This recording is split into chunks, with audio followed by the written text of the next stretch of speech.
அட்டகாசமான சுவையில் ஒரு ஸ்பைசியான உருளைக்கிழங்கு வறுவல் ரெசிபி தாங்க நம்ம இன்றைக்கி பார்க்க போகிறோம். ரொம்பவே டேஸ்ட் டிஃப்ரெண்ட்டாக தயிர் சாதம், ரச சாதம், சாம்பார் சாதத்துக்கெலாம் அல்டிமேட்டான டேஸ்ட்டில் இருந்துச்சு. கண்டிப்பாக மிஸ் பண்ணாமல் இதை ட்ரை பண்ணி பார்த்துருங்க.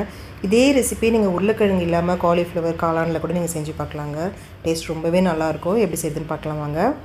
முதல்ல இதுக்கு ஒரு மசாலா அரைச்சிக்கலாம். மிக்சர் ஜாரில் ஒரு ஸ்பூன் அளவுக்கு மல்லி விதை சேர்த்துக்கோங்க. உங்கள்கிட்ட மல்லி விதை இல்லைன்னா நீங்கள் மல்லி தூளாகவும் உருளைக்கிழங்கை வறுக்கும் போது சேர்த்துக்கலாம். இப்போ அடுத்து ஒரு 3/4 டீஸ்பூன் அளவுக்கு சீரகம் சேர்த்துக்கோங்க. இது கூடவே 2 பச்சை மிளகாயை சேர்த்துக்கிறேன். அடுத்து ஒரு 3/4 இன்ச் அளவுக்கு இஞ்சி இது போல் பொடியாக கட் பண்ணிவிட்டு சேர்த்துக்கோங்க. அடுத்து கொஞ்சமாக கொத்தமல்லி சேர்த்துக்கோங்க. சேர்த்துட்டு தண்ணி எதுவும் சேர்க்காமல் முதல்ல இதை குறகுறப்பாக அரைச்சி எடுத்துக்கலாம். பாருங்கள், இது போல் நல்லா குறகுறப்பாக அரைச்சி எடுத்துக்கோங்க. இப்போ இது கூட மசாலாவை சேர்த்துக்கோங்க. 1/2 டீஸ்பூன் அளவுக்கு காஷ்மீரி மிளகாய் தூள் சேர்த்துருக்கேங்க. இது காரம் கொடுக்காது, ஆனால் கலர் ரொம்பவே நல்லாயிருக்கும் பார்க்குறதுக்கு. அடுத்து 1/2 டீஸ்பூன் அளவுக்கு கரம் மசாலா, 1/2 டீஸ்பூன் சீரகத்தூள் சேர்த்துட்டு கொஞ்சமாக தண்ணி ஊற்றி நல்லா பேஸ்ட்டாக அரைச்சி எடுத்துக்கோங்க. பாருங்கள், இந்த அளவுக்கு நல்லா மையாக அரைச்சி எடுத்து வச்சுக்கலாம். இப்போ கடாயில் நல்லெண்ணெய் சேர்த்துக்கிறேங்க. இந்த உருளைக்கிழங்கு வறுவல் நல்லெண்ணெயில் செய்யும் போது ரொம்பவே டேஸ்ட் சூப்பராக இருக்கும். ஒரு 3லேருந்து 4 டேபிள் ஸ்பூன் அளவுக்கு நல்லெண்ணெய் சேர்த்துட்டு எண்ணெய் காஞ்சதும் 1/2 டீஸ்பூன் கடுகு, 1/2 டீஸ்பூன் சீரகம் சேர்த்துக்கோங்க. கடுகும் சீரகமும் நல்லா பொரிஞ்சு வந்த பிறகு ஒரு 7-8 பல் பூண்டு நல்லா பொடியை நறுக்கிட்டு சேர்த்துக்கோங்க. நீங்கள் இதை இடிச்சும் சேர்த்துக்கலாம். லோ ஃப்ளேமில் வச்சுட்டு கருக விடாமல் இதை லேசாக 1 நிமிஷத்துக்கு நல்லா வதக்கி விட்டுக்கோங்க. அடுத்ததாக இப்போ உருளைக்கிழங்கு சேர்த்துக்கோங்க. நான் பெரிய சைஸ் உருளைக்கிழங்கு 2 உருளைக்கிழங்கு எடுத்திருக்கேங்க.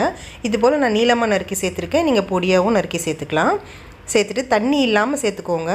இப்போ இதை மீடியம் ஃப்ளேமில் வச்சு நல்லா கலந்து விடுங்க. ஒரு 2 நிமிஷத்துக்கு முதல்ல எண்ணெயிலே நல்லா இதை வதக்கி விட்டுக்கோங்க. எண்ணெயிலேயே நல்லா வதங்கி வந்துடும். இப்போ ஒரு 2 நிமிஷம் ஆயிடுச்சு. இந்த ஸ்டேஜில் நம்ம அரைச்சி வச்சுருக்க மசாலாவை சேர்த்துக்கலாம். சேர்த்துட்டு இது கூடவே இந்த ரெசிபிக்கு தேவையான அளவுக்கு உப்பு சேர்த்துக்கோங்க. நான் ஒரு 3/4 டீஸ்பூன் அளவுக்கு சேர்த்துருக்கேன். அடுத்து 1/4 டீஸ்பூன் அளவுக்கு மஞ்சள் தூள் சேர்த்துக்கோங்க. சேர்த்துட்டு இப்போ இதை நல்லா கலந்து விட்டுக்கோங்க. உருளைக்கிழங்கு உடையாமல் நல்லா கலந்து விட்டுக்கோங்க.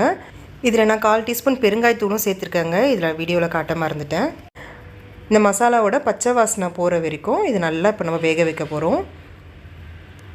ஒரு 4லேருந்து 5 நிமிஷத்துக்கு இது மூடி வச்சுட்டு வேக வச்சிங்கன்னா நல்லா மொறுமொறு நம்மளுக்கு உருளைக்கிழங்கு ரெடி ஆகிடும். இடையில் கலந்து விட்டுட்டே இருங்க. இப்போ 5 நிமிஷம் கழிச்சு பாருங்கள், மசாலாலாம் நல்லா ட்ரை ஆகி உருளைக்கிழங்கு மொறுமொறுன்னு நம்மளுக்கு ரெடி ஆகிடுச்சு. உருளைக்கிழங்கு உடையாமல் நைஸாக கலந்து விட்டுட்டு கடைசியாக கொத்தமல்லியை தூவிக்கோங்க. இப்போ கலந்து விட்டே இருக்கிறீங்கன்னா அட்டகாசமான சுவையில் மொறுமொறுன்னு உருளைக்கிழங்கு மசாலா வறுவல் ரெடி. தயிர் சாதம், ரச சாதம், சாம்பார் சாதம்னு எல்லாத்துக்குமே அவ்வளோ ருசியாக இருக்குங்க. மிஸ் பண்ணாமல் அதை ட்ரை பண்ணி பாருங்கள்.